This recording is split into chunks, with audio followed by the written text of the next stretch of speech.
हम लोग पढ़ना चाह रहे हैं क्या, कंडीशनल ना।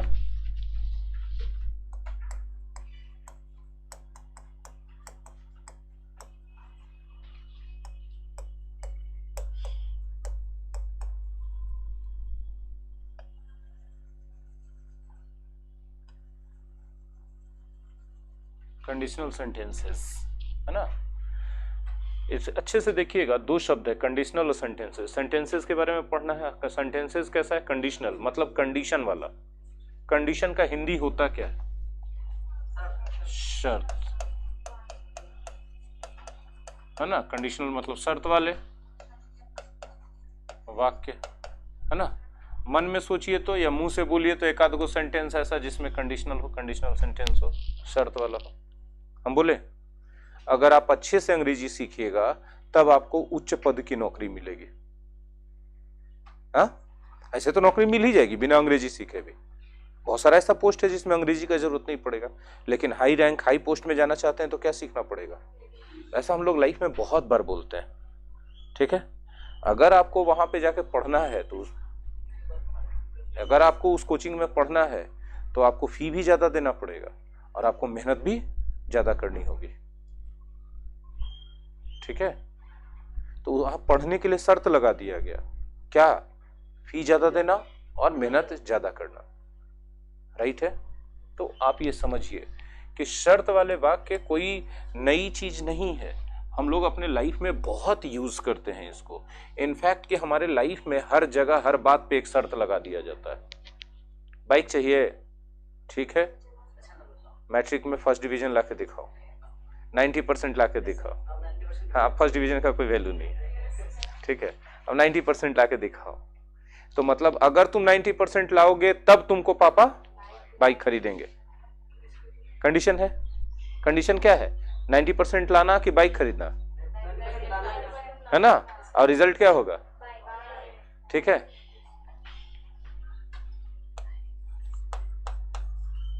अगर आप 90% प्राप्तांक, एकदम शुद्ध हिंदी लिखते हैं, लाएंगे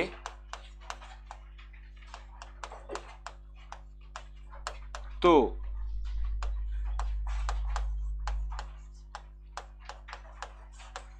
आपके पिताजी आपके लिए क्या हुआ, बाइक खरीदेंगे।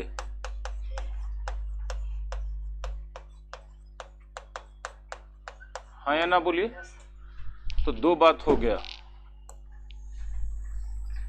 यहां और यहां, है ना। आप देखेंगे ये वाला हिस्सा शर्त है ना।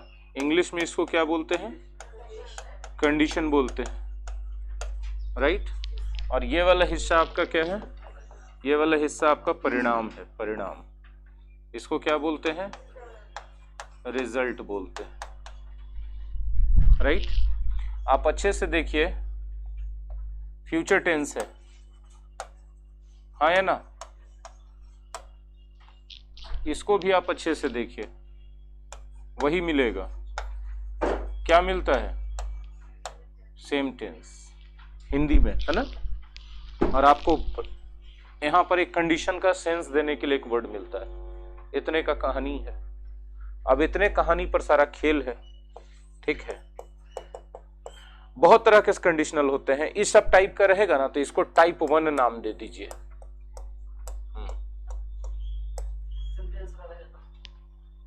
सेंटेंस ही सब रहेगा, आगे देखते जाइएगा, थोड़ा थोड़ा डिफर कर जाएगा, ठीक है। एक शर्त ऐसा रहेगा जो आपकी कल्पना में खाली चलेगा,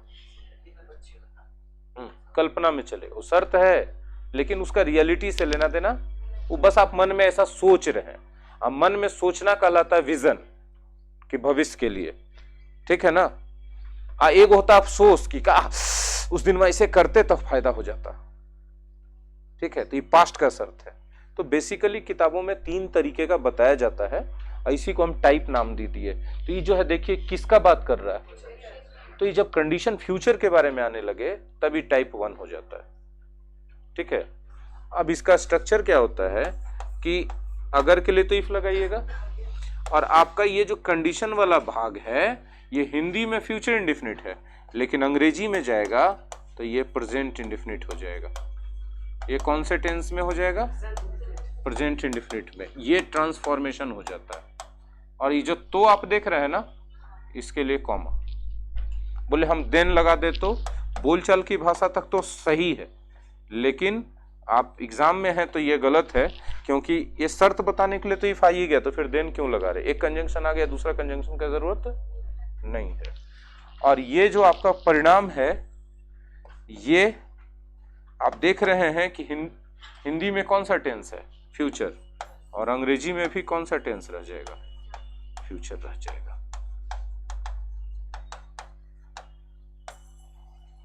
बात समझ में आई? बस इतने सा खेल है। आप चाहे तो पूरा उलट सकते हैं। देखिए, इसको कहा जाता है कंडीशनल क्लॉज। इसको क्या कहते हैं हम लोग? Conditional clause. कुछ लोग इसको इफ क्लॉज भी कहते हैं। क्यों? क्योंकि इफ है इसमें। ठीक है। और ये जो दूसरा बचा, इसको कहा जाता है मेन क्लॉज। इसको क्या कहा जाता है? Main clause. या रिजल्ट क्लॉज भी कह सकते हैं आप इसको। इसको आप क्या कह सकते हैं? Result clause. अरे यार, मेन क्लॉज या रिजल्ट क्लॉज आप इसको कह सकते हैं। बोले नाम इतना क्यों बता रहे हैं? आप मत याद रखिए, नाम से कोई फर्क नहीं पड़ता है। आप सही तरीके से स्ट्रक्चर में ढालना से जान जाइए, बस इतने से। आप चाहें तो पूरा उलट सकते हैं। आप मेन क्लॉज को आगे लिख सकते हैं और इफ पीछे जाएगा, और इफ के साथ पूरा प्रेजेंट इंडेफिनिट का क्लॉज जो है ना, ये जो है मेन क्लॉज किस टेंस में रहेगा? जनरली फ्यूचर इंडेफिनिट में रहेगा, हाँ या ना? और ये जो है आपका पूरा का पूरा क्या है? कंडीशनल क्लॉज है। ये क्या है? पूरा का पूरा conditional clause. Conditional clause if को छोड़ के नहीं होता है। इफ के बिना कंडीशन कैसे होगा? तो इफ के साथ पूरा कंडीशनल क्लॉज होता है। अब उस बात को अंग्रेजी में लिखेंगे तो क्या लिख देंगे? बोलिए, इफ यू विल ऑब्टेन, कितना परसेंट है ना? 90% मार्क्स। ठीक है। कॉमा, योर पापा, पापा, फादर, डैडी, बाबूजी, जो लिखना है, अब्बा हुजूर, पापा will buy you a bike. आप इसी बात को उलट के लिखें। किसी ने रोका है क्या? योर पापा विल बाय, हाँ, यू अ। अब कॉमा की जरूरत होगी? नहीं। उलट दिए तो कॉमा का जरूरत? If you will obtain 90% marks. सही है ना?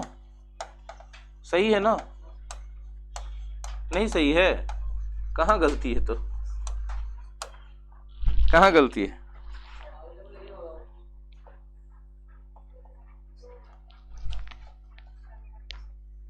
है ना? तो बोले आप लिखे ही क्यों थे? पहले ही नहीं लिखते।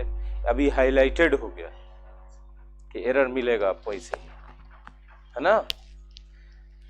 ये तो था एकदम बेसिक टाइप 1 का। क्या हमेशा ऐसे ही रहता है? नहीं, थोड़ा सा वेरिएशन भी आ सकता है।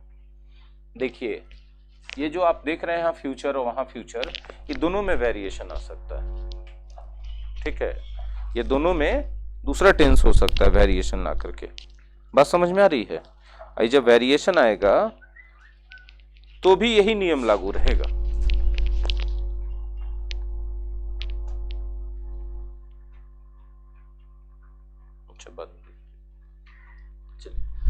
तो अब थोड़ा वेरिएशन भी देख लिया जाए, क्या टाइप 1 में बेहतर होगा।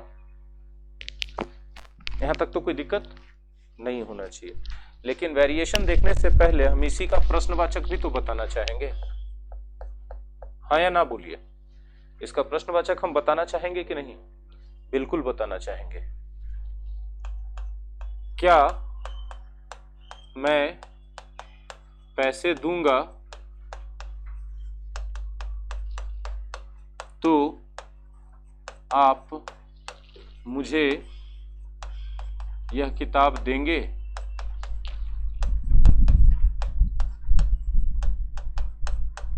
ठीक है, क्या मैं पैसे दूंगा, यहां पर आपको लग नहीं रहा है कि अगर छुपा हुआ है? आप वो बोले चाहे ना बोले, सेंस तो उसका ही रहा है। क्या मैं पैसे दूंगा तो आप मुझे यह किताब देंगे, मतलब क्या अगर मैं पैसे दूंगा, ये हिडन है कि नहीं? तो बोले आप लिखे क्यों नहीं थे? तो आपको इसलिए क्योंकि अधिकतर बार बोलचाल की भाषा में ये वाला अगर को गायब कर दिया जाता है, तो आप इसके लिए कंफ्यूज मत होइए, वही बात है, अगर को गायब भी कर दिया गया तो। ठीक है, तो आप इससे परिचित हो सकिए, इसके लिए हमने पहले अगर को गायब किया, आप फिर प्रकट करके दिखाए कि हाँ देखिए ऐसे प्रकट होगा। हिंदी में गायब भी है तो अंग्रेजी में प्रकट होगा। और फिर देखिए क्या है, अब इसमें आपको कंडीशनल क्लाउज या रिजल्ट क्लाउज पता चल रहा है? सोच के बताइए कॉमन सेंस से। हाँ जी, ये कंडीशनल क्लाउज, बिल्कुल ये क्या है? कंडीशनल क्लाउज है ना। और रिजल्ट क्लाउज कौन है बताइए? सब लोग समझ पा रहे हैं? तनिक भी कठिन नहीं है। ऐसे वाक्यों को अंग्रेजी में लिखना है तो इस क्या को भूल जाइए। अगर मैं पैसे दूंगा तो आप मुझे किताब देंगे, तो सामान्य सेंटेंस बन गया। इसका तो अंग्रेजी बन सकता है आसानी से, बना दीजिए। क्या बनाइएगा? इफ आई विल, ऐसे लगेगा कि नहीं? नहीं लगेगा। इफ आई गिव यू, है ना, कॉमा, आप मुझे यह किताब देंगे। You will give me this book. This book, ये अभी हमारा फाइनल ट्रांसलेशन बन गया क्या? ये स्टेप 1 हो गया। मैथ बनाते तो स्टेप बाय स्टेप बनाते हैं ना, ये स्टेप 1 हो गया, है ना। ये इक्वेशन 1 जो भी बोलिए आप, लेकिन आपको बनाना तो प्रश्नवाचक है। हमने इसको छोड़ा था, लेकिन ये तो है ना ओरिजिनल में, तो इसको छोड़ा था इसलिए ताकि एक स्टेप आसानी से कर लें। एक स्टेप हो गया, दूसरे स्टेप में उलट दीजिए हमेशा। देखिएगा, ये आपका जो कंडीशनल क्लाउज है, प्रश्नवाचक में इसको पीछे लिखना फायदेमंद होता है। ये आपका कंडीशनल क्लाउज है। हम कोई हड़बड़ी में तेजी तेजी से नहीं पढ़ा रहे हैं, हम आराम आराम से पढ़ा रहे हैं ताकि आप एकदम कंडीशनल कमांड कर लीजिए, इसका कोई भी पहलू, एक भी एस्पेक्ट आपसे छूटे नहीं। बात समझ में आ रही है? कंडीशनल चाहे तो 1 घंटा में पूरा तीनों खत्म कर दिया जाए, लेकिन हम ऐसा मान के चल रहे कि फाउंडेशन में पढ़ा रहे हैं तो एक एक बारीकी बताएं। क्लियर है बात? और ये आपका क्या आ गया बताइए? ये बहुत आगे तक चले गए हम लोग रिजल्ट को लेके, इतना आगे तक तो नहीं जाना चाहिए था। रिजल्ट तो यहीं, ए भाई साहब इज्जत से रहिए, यहाँ तक है आपका रिजल्ट क्लाउज, है ना। ये है आपका रिजल्ट क्लाउज, यहाँ तक तो कोई दिक्कत नहीं हुई होगी बात में, हाँ ना बोलिए। रिजल्ट क्लाउज हो गया। अब जब चूंकि प्रश्नवाचक लिखना है तो उल्टा कर दीजिए, हमेशा रिजल्ट क्लाउज को आगे, कंडीशनल क्लाउज को पीछे। तो क्या लिखिएगा बोलिए? यू विल, है ना, गिव मी दिस, हाँ ठीक है, बुक, है ना। इफ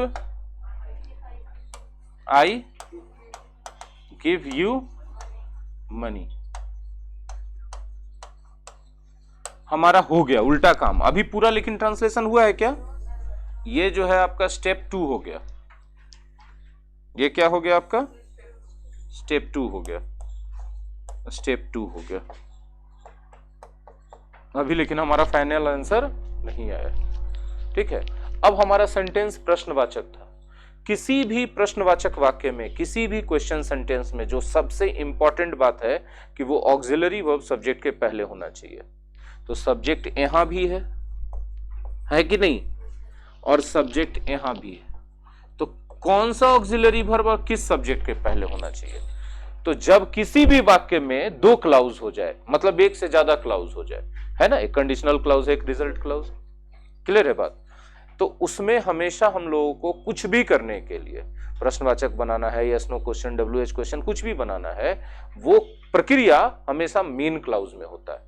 अब कोई भी सेंटेंस में एक से ज्यादा क्लाउज रहे तो मेन क्लाउज एक रहता ही रहता है। एक ही भाग है तब तो फिर मेन और कुछ का बात नहीं होता है, वो जो है एक हो वही मेन होगा। अब किसी का एक बेटा है तो वही बेटा उसका घर का हिस्सेदार होगा या मालिक होगा, जो भी होगा। लेकिन दो बेटा है तो फिर देखना पड़ेगा कि किसको मालिक बनाना है आगे बिजनेस का, हाँ कि ना। तो यहाँ दो बेटा है, कंडीशनल है और रिजल्ट है ना। तो इसमें से जो कंडीशनल और रिजल्ट यदि है या एक से ज्यादा क्लाउज कोई भी है तो इसमें से जो मेन क्लाउज रहेगा वही मालिक होगा, सब कुछ उसी के साथ होगा। तो इसमें मेन क्लाउज किसको माना जाता है आपको पता है, हमने पढ़ाया भी आपको, इसको मेन क्लाउज माना जाता है। किसको माना जाता है, इसीलिए इसको आगे किए ताकि अब चूंकि अब युद्ध लड़ना हो गया, प्रश्नवाचक बन गया, मतलब एक प्रश्न पूछा जा रहा है तो कुछ बात होगा यहाँ पर, तो सबसे आगे मेन को ले आओ भाई, वही जवाब देगा प्रश्न पूछा जा रहा है। तो अब आपका ये सब्जेक्ट हो जाएगा मेन क्लाउज में और ये क्या हो जाएगा, ऑक्सिलरी वर्ब, है ना। बराबर नहीं देना चाहिए हमको, ये बराबर थोड़ी है, यहाँ पर बराबर नहीं देना चाहिए, स्टेप बाय स्टेप चल रहा है ना। तो अब अगला स्टेप में क्या करना है, हमको प्रश्नवाचक बनाना है, तो ऑक्सिलरी वर्ब को सब्जेक्ट के आगे ले आए। किस क्लाउज में ये काम करना है, मेन क्लाउज में। रिजल्ट क्लाउज को ही मेन क्लाउज इसमें माना जाता है।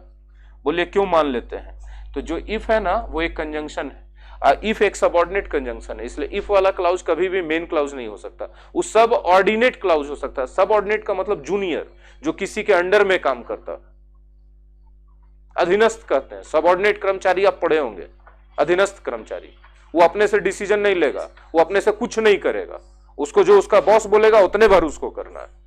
तो बॉस कौन है, ठीक है, बोल रहा है कि तुम पीछे पड़ रहो, हम सलट लेते हैं, तो अब सलटेगा तो क्या होगा, will you give me this book if I give you money, if I give, और अंत में क्या लगाइएगा। अब हमारा ये स्टेप 3 हो गया जो फाइनल आंसर हो गया, स्टेप 3 फाइनल आंसर।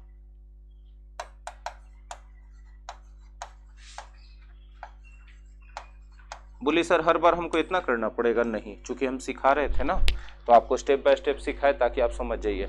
आप अगर डायरेक्ट यहाँ से यहाँ भी आ जाते हैं ट्रांसलेशन तो आपका 100% सही, आप में उतना क्षमता रहना चाहिए। यहाँ से यहाँ डायरेक्ट आने में गलती हो रहा था, बीच में 2 स्टेप करके आइए, शुरुआत में 20-50 सेंटेंस तक, 10-20 सेंटेंस 2-2 स्टेप करके तीसरा स्टेप में आइएगा तो स्ट्रक्चर प्रैक्टिस हो जाएगा, पता चल जाएगा, याद हो जाएगा, फिर दिक्कत नहीं होगी। अगर आपका दिमाग कैपेबल है डायरेक्ट कर लेने में, जैसे मैथ में भी तो कितना लड़का होता है बीच का 2-3 स्टेप गोल मार देता है, सीधे आगे बढ़ जाता है, और कुछ लड़का होता है एक को स्टेप गोल मारिए तो और माऊ हो जाता है, ऐसा बच्चा भी होता है। तो आप अपना दिमाग का देख लीजिए कि आपका दिमाग कैसा बच्चा है, हाँ कि नहीं, दोनों तरीका आपके पास है। यदि कंफ्यूजन हो रहा है तो शुरुआत में दोनों स्टेप को रखिए 10-20 सेंटेंस तक प्रैक्टिस करने के लिए।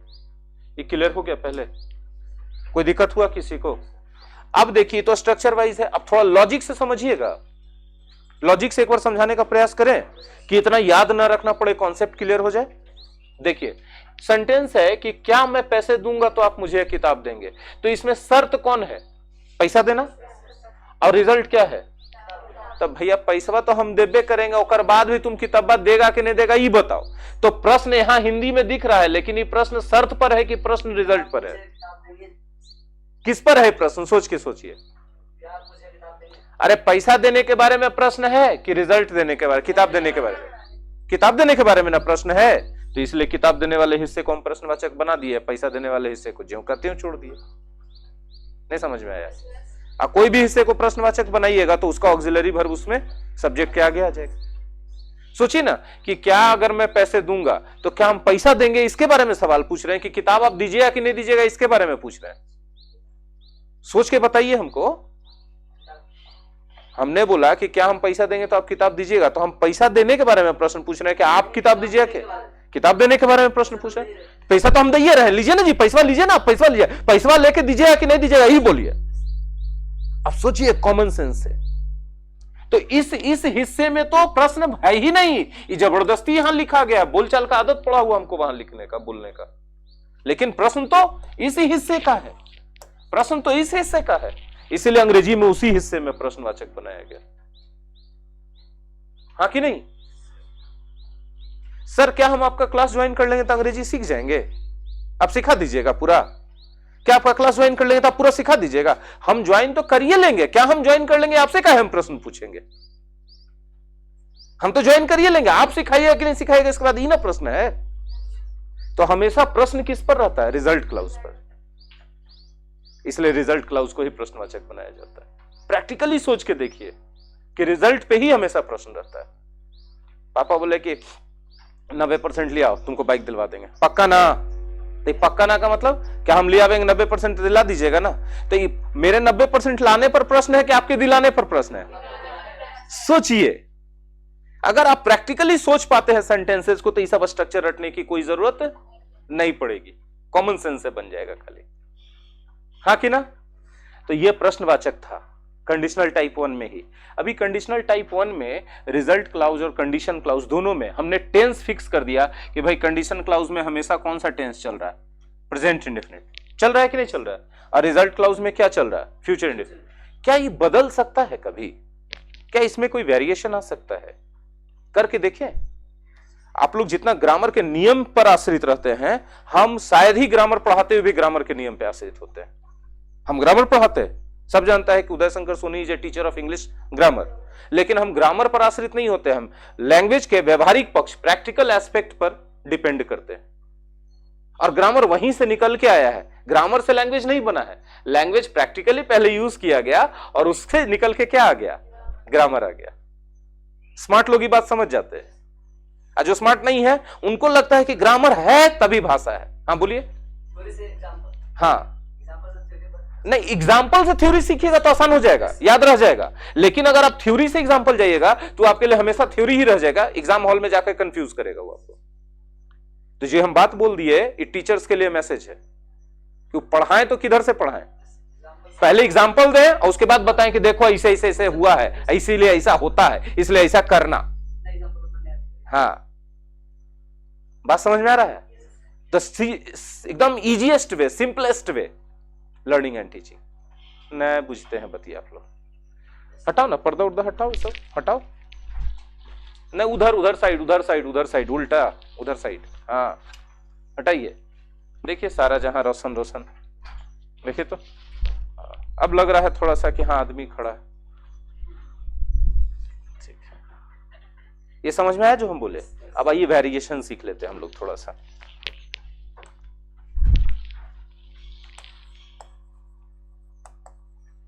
Variations in the type 1 conditional sentences.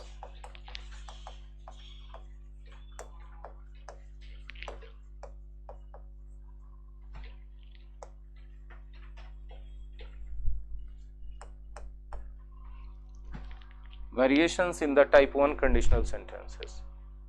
ठीक है, टाइप 1 कंडीशनल सेंटेंसेस में वेरिएशन क्या होगा, है ना? तो देखिए एग्जांपल से।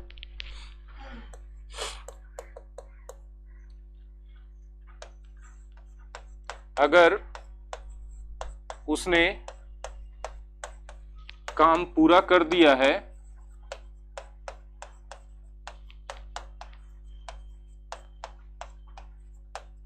तो मैं उसे पैसे दे दूंगा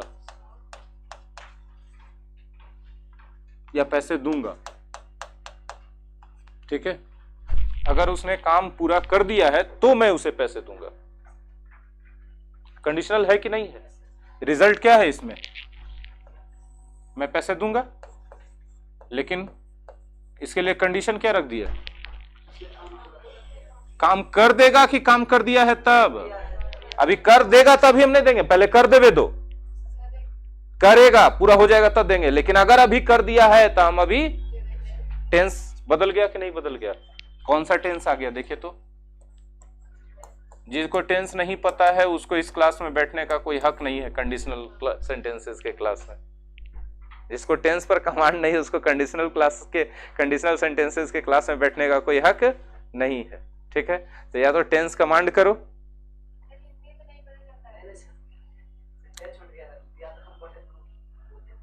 हाँ तो हाँ है तो पास्ट नहीं है, है कभी पास्ट हो सकता है प्रेजेंट, इतना तो तय हो गया।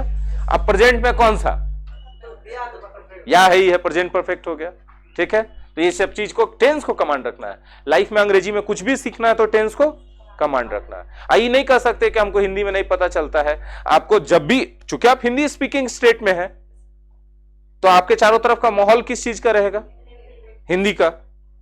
आप डायरेक्ट अंग्रेजी सोचिएगा, उसके इक्विवेलेंट हिंदी आप नहीं जानते हैं, तो आप अपने आप को रिलेट नहीं कर पाइएगा, सबके बातों को रिलेट नहीं कर पाइएगा, ये कंफ्यूजन होगा आपके साथ, है कि नहीं। तो देखिए, अगर उसने काम कर दिया है, बोलिए, if he has completed the work, his work, जो भी बोलना है, हाँ कि ना, हो गया।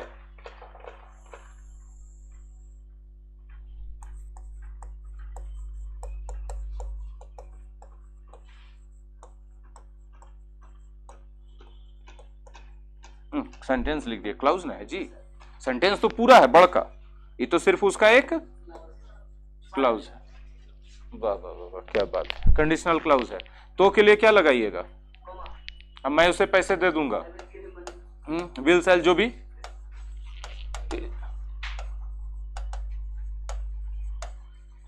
उलट के लिख सकते हैं कि नहीं लिख सकते, इसमें प्रश्नवाचक हो सकता है कि नहीं हो सकता है। क्या उसने काम पूरा कर दिया है तो आप उसे पैसे दे दीजिएगा, हो सकता है कि नहीं, हाँ ना, ये आपका रिजल्ट हो गया। एक एग्जांपल देते हैं प्रश्नवाचक जो आपको बनाना है खुद से, बोलिए हाँ कि ना। लिखिए, क्या उसने काम पूरा कर दिया है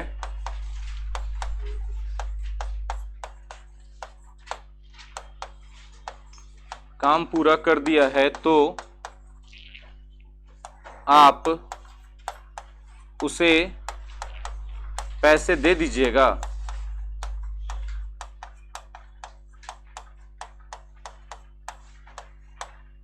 बनाइए खुद से,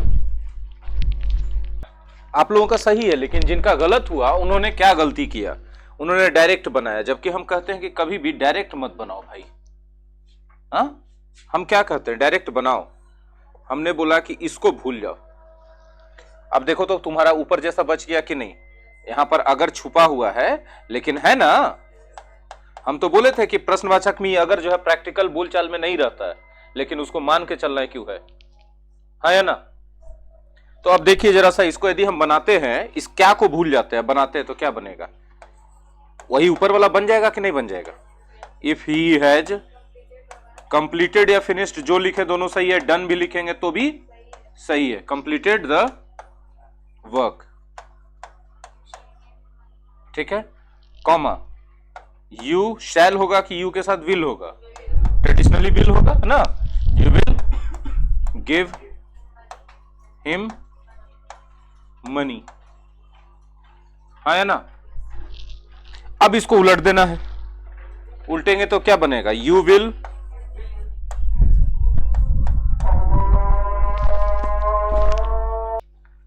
देखिए, तो उलट देंगे तो क्या हो जाएगा, you will give him money if he has completed the work, if he has completed the work, ठीक है। हमारा अभी भी काम पूरा नहीं हुआ, फर्स्ट चरण हो गया, सेकंड चरण हो गया, थर्ड चरण में क्या करना होता था, जिन लोगों का, देखिए भाई, आप सबसे अच्छा अपने दिमाग का पहचान करता हो सकते हैं, आपसे ज्यादा बेहतर आपके दिमाग की क्षमता को और कोई नहीं जानता। बस खाली बात है कि अपने आप से ऑनेस्ट रहना है, गलतफहमी जबरदस्ती मन में नहीं रखना, हम तो बड़ी तेज हैं, तेज है। यदि आपका दिमाग तेज नहीं है तो अपने अंदर मान लीजिए, किसी को बताइए मत कि मेरा दिमाग तेज नहीं है, हम आपसे पूछेंगे भी नहीं, लेकिन जिसका दिमाग तेज नहीं है उसका मेथड भी हम यहां बताते चलते हैं। हमने स्टेप बाय स्टेप क्यों बताया कि बहुत सारे लोग ऐसे हैं जिनका दिमाग स्लो चलता है। हम भी जब स्टूडेंट थे तो मेरा दिमाग स्लो चलता था, आज भले तेज चलता हो, ठीक है। तो इसमें कोई गुनाह नहीं है, सबका अलग अलग दिमाग है। तो आपको हमने बता दिया कि थर्ड में थर्ड स्टेप में अब डायरेक्ट बोले यार नया हम गामा पहलवान जैसा एक बार से 500 किलो उठा देंगे, उठा दो तो कमर टूट जाएगा, टूट जाएगा कमर, हाँ कि नहीं? तब वही बात होता है, will you give him money if he has. अब बताओ कि जिन लोगों का थोड़ा थोड़ा गलती हुआ है वो स्टेप बाय स्टेप ऐसे बनाए होते तो थोड़ा बहुत गलती होता नहीं होता, किसी कीमत पे नहीं होता, उनको पता चलता। लेकिन क्या होता है ना कि हम एक्सीडेंट हो तो हो, मरे तो मरे, हम चलाइबे करेंगे फास्ट गाड़ी, ऐसे लोग हम देखे, ठीक है।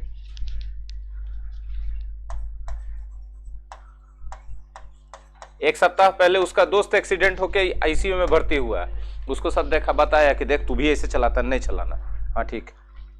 और उसके बाद 3 दिन बाद वो भी आ गया लाइन में लगे कंपनी दे रहा था ना।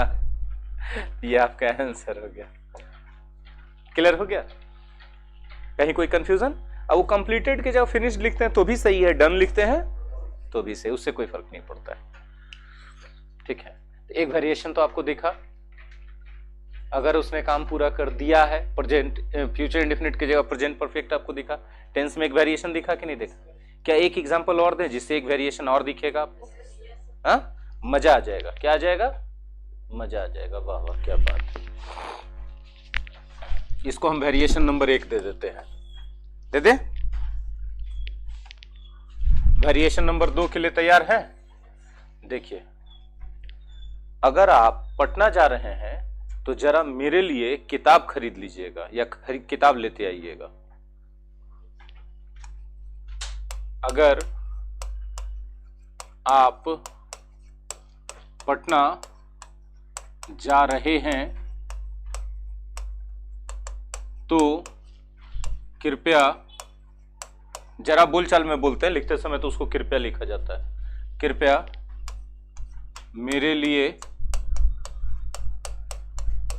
एक पुस्तक, किताब, बुक, जो बोले, ग्रंथ है ना, किताब लेते आइएगा, लेते आइएगा। अब बताइए कंडीशनल है कि नहीं है? कहां है कंडीशनल क्लाउज? है ना, ये आपका कंडीशन है। तो पटना जा रहे हैं तो रिजल्ट क्या होगा? ये आपका रिजल्ट होगा, हाँ या ना? बताइए क्या बनेगा?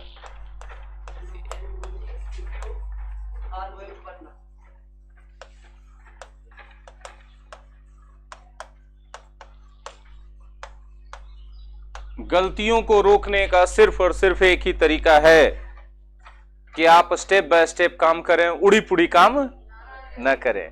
उड़ी पुड़ी काम करेंगे तो आप उड़ी पुड़ी हो जाएंगे, ठीक है। कृपया please bring a book for मी, हाँ या ना?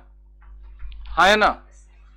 अब एक एग्जांपल देखिए, आपका ये कंडीशनल है और कंडीशनल में फ्यूचर इंडेफिनिट की जगह कौन सा टेंस चल गया? बताइए। पास्ट है पास्ट है? कौन सा टेंस है? हाँ, तब थोड़ा सा लाज लगा, पास्ट कुछ आवाज सुनाई पड़ा था हाँ, कि आपने गलती पर और खुद हंस रहे ठीक है। अब इसका एक वेरिएशन देते हैं, प्रश्नवाचक। क्या अगर आप पटना जा रहे हैं तो कृपया मेरे लिए किताब लेते आइएगा? क्या अगर आप पटना जा रहे हैं तो कृपया मेरे लिए एक किताब लेते आइएगा, लेते आइएगा, ठीक है। ये आपको करना है। लीजिए, समय हमने दिया, और जो बच्चे YouTube पे देख रहे हैं वो उसको क्या करेंगे, कमेंट में लिख के बताएंगे फटाफट। क्या बन के आएगा? Will you please bring me a book. तो प्लीज बोल तो दिए बीच में, विल यू प्लीज बोल दिए, लेकिन लिखते समय कहां लिखेंगे? Will you bring me a book या bring a book for me, दोनों एक ही बात है, ठीक है। Please, if you are going to, ऐसा नहीं है कि हम रिजल्ट क्लाउज को पीछे लिखेंगे तो गलत हो जाएगा इसमें, लेकिन सुंदर कम लगेगा, ठीक है। हम चाहें तो इस रिजल्ट क्लाउज को पीछे भी लिख सकते हैं, नहीं समझे? यहां तक है। If you are going to Patna will you bring me a book please, ठीक है। अगर ये प्रश्न हटा देते, प्लीज हटा देते हैं तभी प्रश्न बन जाएगा, आप प्लीज लगा देते हैं तो रिक्वेस्ट बन जाएगा। बात समझ में आ रहा है? ये प्लीज खाली हटा दीजिए तो यही चीज क्या कहला जाएगा? प्रश्न। आप प्लीज लगा दीजिए तो यही चीज क्या कहला जाएगा? रिक्वेस्ट, ठीक है। अंग्रेजी में थोड़ा सा मामला अलग हो जाता है हिंदी से। क्लियर है सबको? तो देखा आपने कैसे वेरिएशन चला। तो ये तो वेरिएशन टेंस का देखा। क्या अगर की जगह भी कोई दूसरा शब्द आ सकता है? कंजंक्शन का वेरिएशन हो सकता है क्या? हाँ, हो सकता है। जब वह काम पूरा कर लेगा तब हम उसको पैसा देंगे। अगर की जगह क्या बोल दिए हम? जब, है ना। यदि वो आएगा तो हम उसको एक थप्पड़ मारेंगे। अब उसको यदि हटा दीजिए कि जैसी ही वो आएगा तैसी ही हम एक थप्पड़ मारेंगे। हाँ, ज्यों ही बोलचाल में जैसे ही हो जाता है, लेकिन लिखते समय फॉर्मल इंग्लिश में वो क्या रहता है? ज्यों ही त्यों ही रहता है। वेरिएशन आ गया कि नहीं आ गया? तो इस सारा वेरिएशन को एक आध एग्जांपल तो देखना बनता ही है कि नहीं बनता है? बोलिए। देखिए,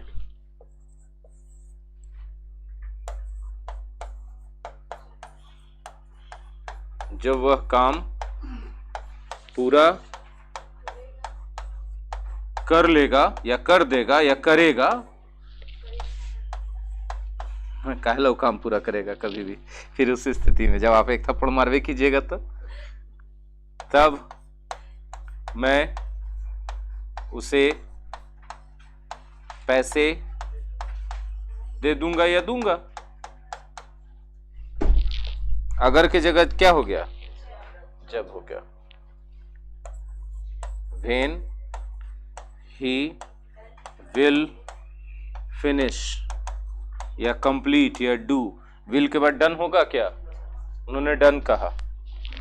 He will finish his work बोलिए, चाहे द वर्क बोलिए, है ना। तब I will या shall give him money, ठीक है। तो अब देखिए वेन है ना,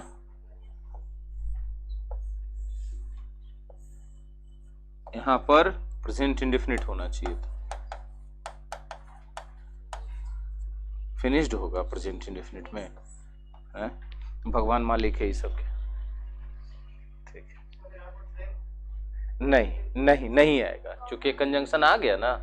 ये कंजंक्शन ही दोनों वाक्य को जोड़िए रहता है। एक और कंजंक्शन किसके लिए दे रहे हैं? अब क्यों दे रहे हैं एक और कंजंक्शन? आप चाहें तो उलट के भी इसको लिख सकते हैं, आप चाहें तो फिर प्रश्नवाचक बना सकते हैं, बन सकता है कि नहीं?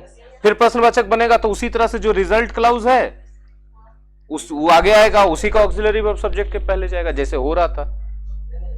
हाँ, सैला ही हो जाएगा, नहीं विल यू हो जाएगा।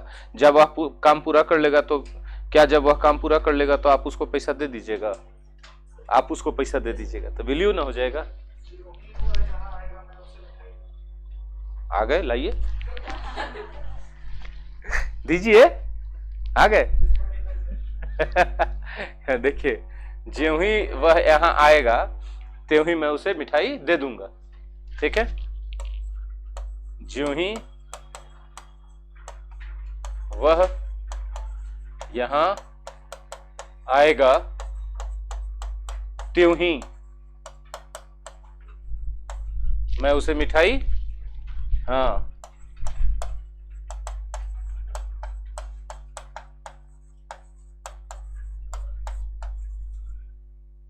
दूंगा या दे दूंगा एक ही बात है।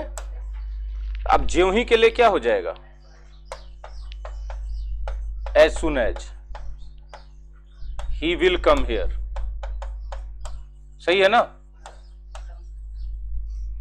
अच्छा आप सोचिए कि इस त्यों ही के लिए कुछ मीनिंग, कोई वर्ड आएगा कि खाली कॉमा आएगा, क्योंकि कंजंक्शन तो एक आ ही गया जोड़ने के लिए, तो फिर दूसरा कंजंक्शन कैसे लगा सकते हैं आप, जबकि दो ही सेंटेंस है, तो दो सेंटेंस को मैक्सिमम कितना कंजंक्शन जोड़ सकता है, तो एक कंजंक्शन तो आ गया, तो दूसरा कंजंक्शन का क्या जरूरत है।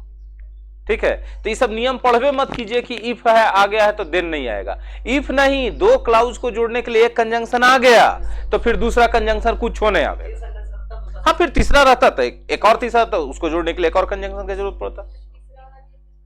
कैसे रहेगा कंडीशनल में, कभी होगा इसमें रिजल्ट क्लाउज ही दो को रहेगा, तब और से जुड़ेगा, एंड से, या और या से जुड़ेगा। यदि उसने काम पूरा कर दिया है तो मैं उसे पैसे दूंगा, या मैं उसे कोई नया काम दे दूंगा। अगर उसने पैसे काम पूरा कर दिया है तो मैं उसे पैसे दूंगा या फिर अनाज दूंगा, हाँ कि नहीं। अगर उसने काम पूरा कर दिया है तो मैं उसे पैसे दूंगा और एक नया कपड़ा भी खरीदवा दूंगा, तो रिजल्ट क्लाउज ही ना दो ठो हुआ, है ना, एंड से जुड़ेगा या और से जुड़ेगा। ठीक है, ये सब बोले ना कि ग्रामर का नियम, इसको कम समझिए, इसको अपना कॉमन सेंस लगाइए। आप ग्रामर का नियम समझिए तो इतना नियम हो जाएगा कि रटते रटते ऐसा लिटरली पागल हो जाएगा इंसान। थोड़ा कॉमन सेंस लगाएगा तो सब चीज आराम से सॉर्ट आउट करेगा। उसमें 5% जगह गलत होगा तो कौन 100% परफेक्ट होता है दुनिया में, तो फिर पगलाना क्या है इस बात के लिए। मैं उसे मिठाई दूंगा, क्या होगा, आई शैल, विल भी आप बोल सकते हैं, गिव हिम स्वीट की स्वीट्स, है ना। एकदम हम आपको बोलचाल की अंग्रेजी पर सिखा रहे हैं कि आप इसके सारे अंग्रेजी बोल भी सकते हैं एकदम फ्लुएंटली।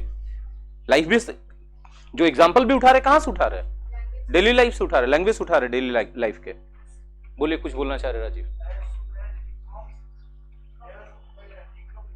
हाँ देखिए, एक्के गो बुतरू खाली जागल थे, हाँ एगो अमन भी जागल थे, हाँ क्योंकि एसुनेज है ना, है ना। तो ये सब क्या है, टाइम बता रहा है या कंडीशन बता रहा है। तो एक पॉइंट नहीं आ गया कि टाइम या कंडीशन बताना है तो फ्यूचर का बात होगा, लेकिन अंग्रेजी में टेंस कौन सा होगा, प्रेजेंट इंडेफिनिट, है ना। तो कंजंक्शन का भी वेरिएशन हम लोग देख लिए, देखे कि नहीं देखे। बशर्ते से भी बन सकता है, मैं उसे मिठाई दूंगा बशर्ते कि वह यहां आ जाए, तो बशर्ते लगेगा तो प्रोवाइडेड हो जाएगा। I will give him sweets provided he comes here, provided he will come here बोल देंगे तो गलत हो जाएगा। मेरा बात समझ में आ रहा है सबको, ये वेरिएशन क्लियर हो गया है। मतलब क्या है, इसको फॉर्मूला के तौर पे भी यदि हम लिख दें तो ग्रामर का ग्रामर, स्पोकन इंग्लिश का स्पोकन इंग्लिश और कॉमन एरर का कॉमन एरर। देखिए भैया, if, when, as soon as, हाँ कि ना, बिफोर, क्या चीज, आफ्टर, और क्या था कुछ, प्रोवाइडेड था ना, प्रोवाइडेड या प्रोवाइडेड दैट, हाँ जी बिल्कुल होगा, अनटिल भी होगा, और कोई मैया के लाल रोक देगा कि है इन केस, हाँ कि ना। ये सब से क्लाउज स्टार्ट हो रहा है तो यहां पर फ्यूचर इंडेफिनिट होगा, सही बोल रहे हैं ना। अब देखो यस सर सब यस सर बोल दिए ये सब के यस सर में। अच्छा तो क्या होना चाहिए यहां पर बताइए, प्रेजेंट इंडेफिनिट होना चाहिए, है ना।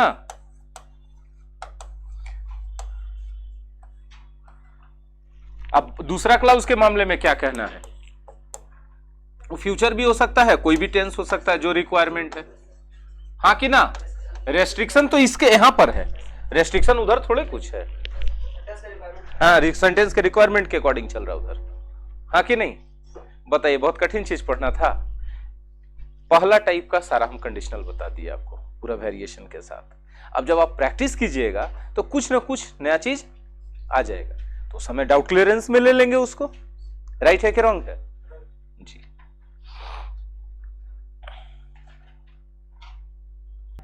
आज के लिए बस इतना ही, समाप्ति के कगार पर ले जाते हैं। बहुत बहुत धन्यवाद।